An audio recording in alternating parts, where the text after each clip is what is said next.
మీరే మహిమ పొందమని తండ్రి ఈ ఘనామానికి మహిమ ఘనత ప్రభావాలు ఆరోపిస్తూ మీ శ్రేష్టమైన నామంలో అంతిమీయం కలిగి వేడుకొంచున్నాము తండ్రి. ఆమేన్.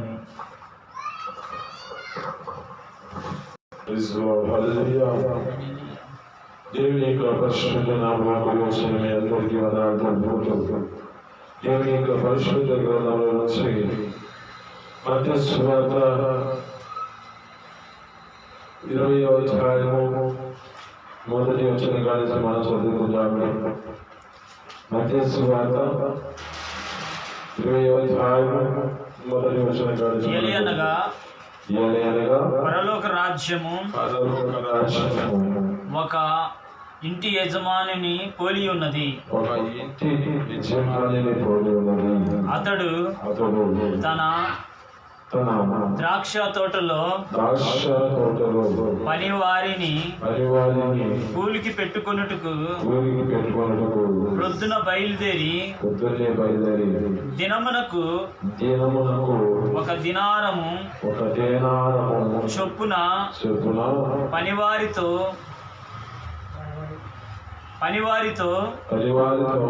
ఒడంబడి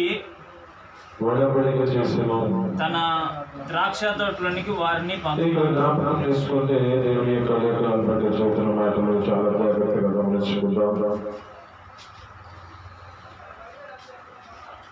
ఏలయనక పరలోక రాజ్యము ఒక ఇంటి యజమానుడు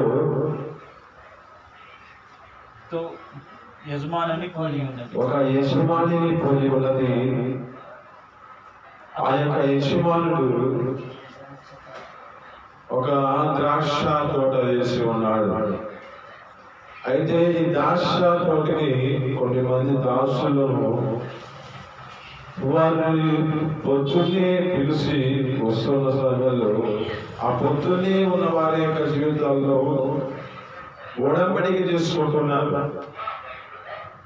మేము ఎంతకైతే వస్తాము, ఇంత కూలికైతే మేము వస్తాము అని ఒక నిబంధన ప్రకారంగా వారు ఆ విధంగా నడిపించబడుతూ ఉన్నారు.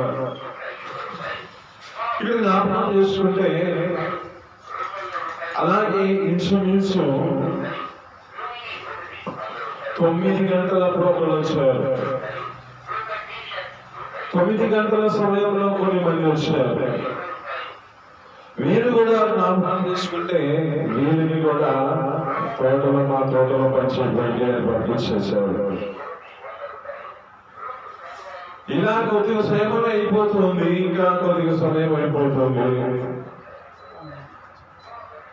అయితే 12 గంటల సమయం అయింది.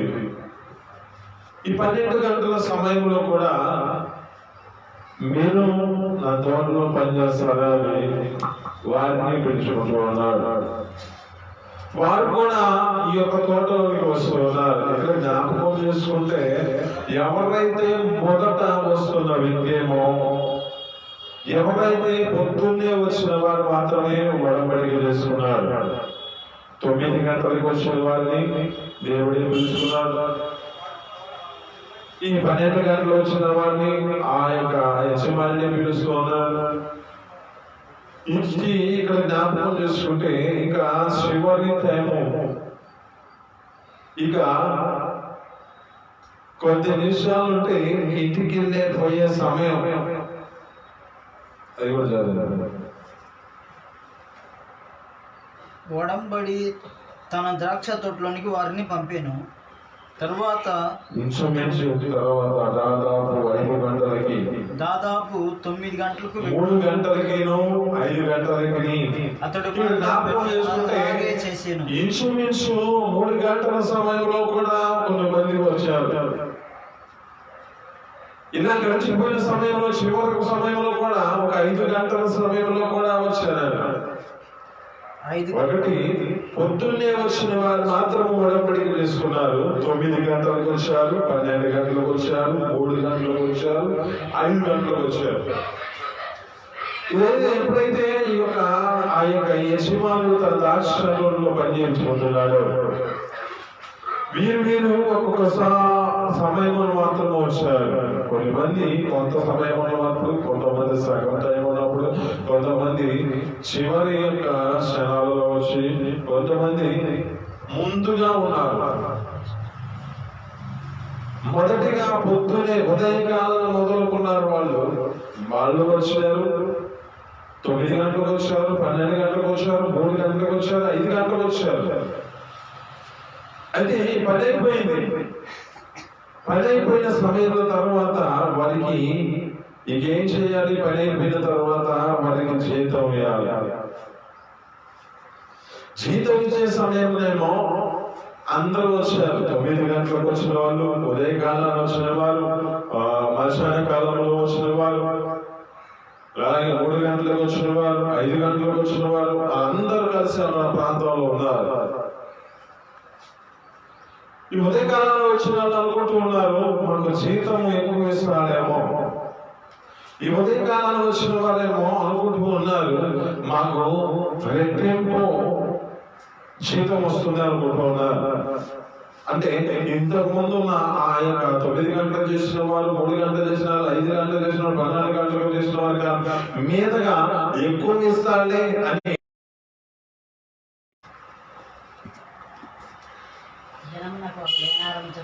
దినమునకు 1 దేనారు చొప్పున ఇల్లు వడబడిక చేసుకున్నారు. ఈ వడబడిక చేసుకున్న దాన్ని బట్టి ఈ యొక్క ద్రాక్ష తోటలో వారికి పనికి తగిన సామర్థ్యత కొలది వారు చేసిన పనిని బట్టి ఈ వడబడిక చేసుకున్నారు కనుక ఆ దినానికి 1 దేనారు ఇచ్చారు. తర్వాత 9 గంటల వారు వచ్చారు. ఇంటికి కొంచెం తక్కువ వేస్తారు అనుకుంటున్నాడు, కానీ 1 దేనారు మాత్రమే ఇచ్చారు. మరలా 12 గంటల వచ్చారు. 12 గంటలకు వచ్చిన వారికి కూడా 1 దేనారు ఇచ్చారు. ఇలా 3 గంటలకు వచ్చిన వారికి కూడా అదే దేనారం ఇచ్చారు. 5 గంటలకు వచ్చిన వారికి కూడా, చివరి సమయంలోకి వచ్చిన వారికి కూడా అదే జీతాన్ని ఇచ్చాడు. ఆమేన్, హల్లెలూయా. నిన్న మనం ఏంటో మాట్లాడుతున్న మాటలను బట్టి మన ప్రభువైన యేసుక్రీస్తు ఒక ద్రాక్ష తోట వేసి ఉన్నాడు. ఈ యొక్క యజమానుడి పరలోక రాజ్యంలోని ఈ యొక్క ఇంటి యజమానిని పోలి ఉన్నది అని చూస్తుంది. మన ప్రభువైన యేసుక్రీస్తు ఒక ద్రాక్ష తోట వేసినాడు.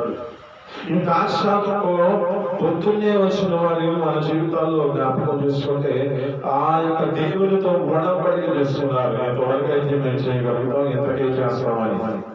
అంటే వీళ్ళ జీవితాల్లో ఈ విధమైన పని చేస్తారని వారు అనుకుంటూ ఉన్నారు.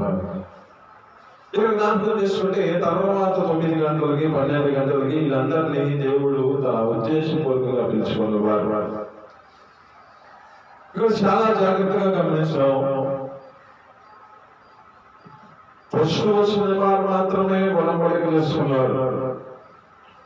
మిగతా వారందరూ పిలువబడిన వారు, పిలుచుకుని పనిచేస్తున్నారు, పని చేయబడ్డవారు. దినాల్లో జ్ఞాపకం చేసుకుంటే నీ జీవితంలో ఎన్ని సంవత్సరాల నుంచి నువ్వు నడిపించబడేవి కాదు. ఇక్కడ ఒక ఉదయకాలంలో వచ్చి ఎన్నో సంవత్సరాల నుంచి నడిపించబడుతున్నానని చెప్పుకున్నా సరిపోదు. 9 గంటలకు వచ్చిన వారి జీవితం వేరుగా ఉంది, 12 గంటలకు వచ్చిన వారి జీవితం కూడా అదే విధంగా ఉంది, 3 గంటలకు వచ్చిన వారి జీవితం కూడా అదే స్థితిలో ఉన్నది, 5 గంటలకు వచ్చిన వారి జీవితం కూడా అదే జీవితం కలిగిన వాడిగా మార్చబడుతున్నాడు. ఇక్కడ ఏ మార్పు లేదు, కానీ సమయాలు మాత్రమే మారుతున్నాయి. అంటే మీ హృదయము దేవుని ఎదుట తమ యొక్క జీవితాలలో ఒడంబడికతో తమ స్థితిని బట్టి నడిపించబడుతూ ఉన్నారు. అంటే సామర్థ్యతతో తన జీవితాల్లో ఇంతవరకు నడిపించబడుతూ తను పనిచేస్తూ ఉన్నారు, కానీ నమ్మకమైన జీవితంలో నడిపించబడలేని పరిస్థితి కనబడుతుంది. నీ జీవితంలో ఎన్ని సంవత్సరాల నుంచి నీ జీవితంలో వస్తుండొచ్చు, కానీ జ్ఞాపకం చేసుకుంటే కొన్ని మంది ఎంతగా దేవుని సన్నిధిలో నడిపించబడిన వారి జీవితాన్ని బట్టి పరలోక రాజ్యానికి తీసుకెళ్తున్నాడు కదా. మనం జ్ఞాపకం చేసుకుంటే ఒక వ్యక్తి సిలువ వేయబడిన ప్రభువైన యేసుక్రీస్తుతో పాటు బంజరు కొట్టు దొంగలు అక్కడ ఉన్నారు. అయ్యా నిన్ను రక్షించు మనం రక్షించు అని అంటుంటే ఆ యొక్క వ్యక్తి అక్కడ అంటున్నాడు, అయ్యా నేను నీ పరదేశంలో నన్ను చేసుకోయా అంటే ఒక్క మాటతో తను తీసుకుని ఆ పరలోక రాజ్యానికి నువ్వు కూడా నాతో కూడా పరదేశం అయి ఉండు అంటున్నాడు.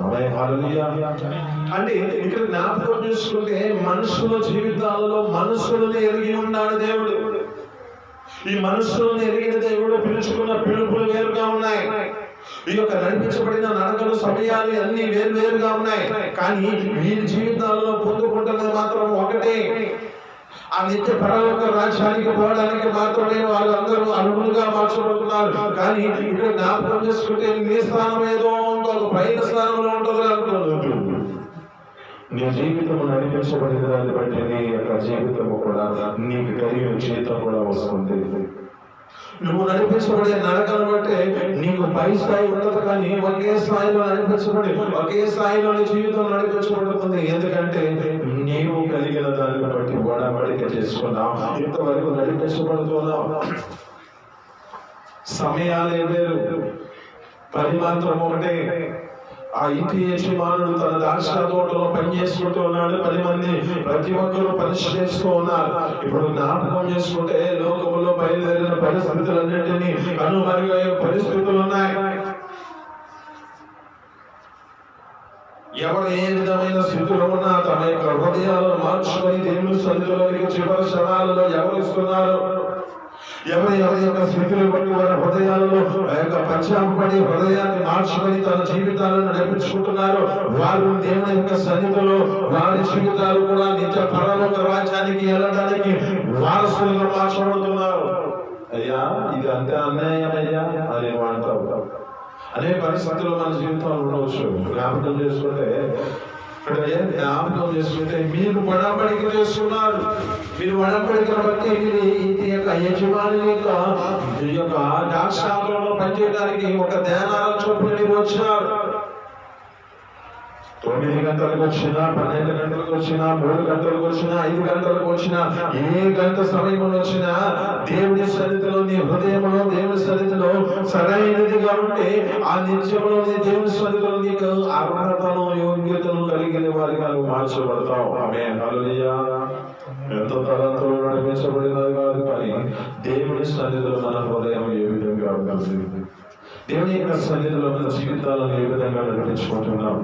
ఎందుకంటే మనం చివరి దినాలలో ఉన్నాం, అంత్య దినములలో ఉన్నాం, అంతము వచ్చే దినాలలో ఉన్నాం.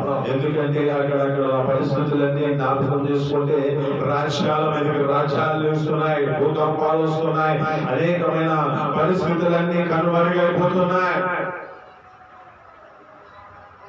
ఆ అజ్ఞానంలో మన జీవితాలు చూసిపోవనట్లుగా దేవుడు వదిలేశారు.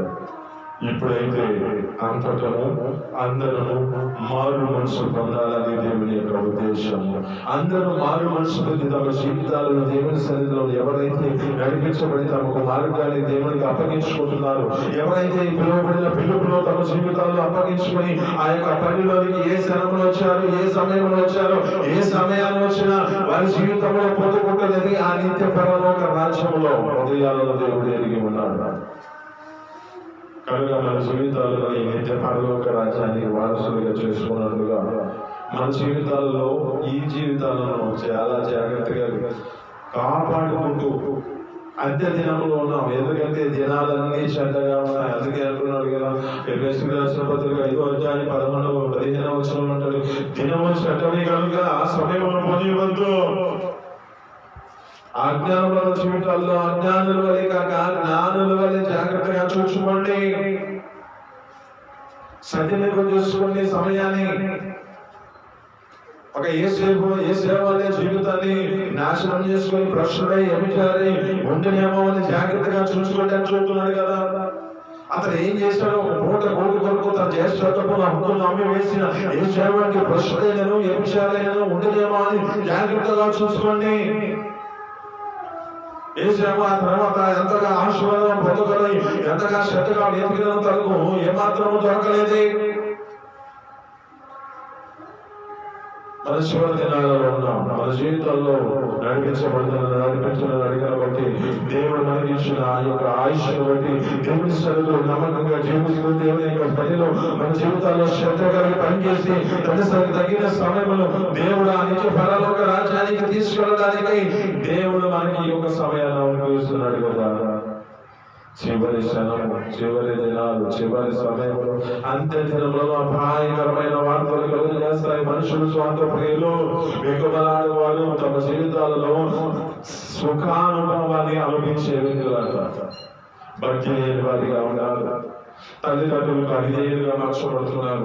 ఈ దినాల్లో జ్ఞాపకం చేసుకుంటే ఏ స్థితిలో నడిపించబడుతున్నాయో మరణకరమైన వార్తలు కలుగు చేయబడుతున్నాయి. ఇది నేను బ్రతికించాలంటే ఎంతగానో జీవితంలో ఇంకా ఆయన దీని ద్వారా ఏదో పని చేయించుకొని ఆ పని ద్వారా ఇంకా పరలోక రాజ్యానికి తీసుకెళ్లాలని దేవుని యొక్క ఉద్దేశం కదా. కానీ ఇంకా ఆ మార్గాన్ని నువ్వు ఏం చూస్తున్నావు? ఆ పనిలో నమ్మకంగా జీవిస్తున్నావా? పనిలో నీ జీవితాన్ని వెనక్కి వేసుకుంటున్నావా? దేవుడు నీకు ఇచ్చిన అవకాశం బట్టి, దేవుడు నీకు ఇచ్చిన ఈ ధన్యతను బట్టి, దేవుని యొక్క మార్గంలో నీవు ఏ క్షణంలో వచ్చావని కాదు సమస్య, నువ్వు ఏ దినంలో వచ్చావని కాదు సమస్య, ఏ సంవత్సరంలో వచ్చావని కాదు సమస్య. ఇక్కడ నీ జీవితంలో ఎంతవరకు నువ్వు శ్రద్ధ కలిగి దేవుని సన్నిధిలో నడిపించబడుతున్నావు. ఈ శ్రద్ధ కలిగిన వాడు ఏడు కూడా చేస్తాడు. శ్రద్ధ కలిగిన వాడు ఐశ్వర్యంతో అవుతాడు. శ్రద్ధ కలిగిన వాడు తన జీవితంలో పొందుకోవాల్సిన దీవులన్నీ దేవుడు అనుగ్రహిస్తాడు.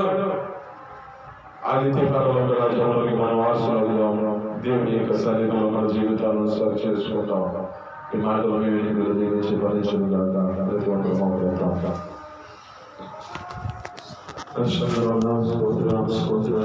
ఒక్కరు స్తోత్రాధిపతి ఆశ్చర్యకరమైన స్తోత్రాలు తండ్రి.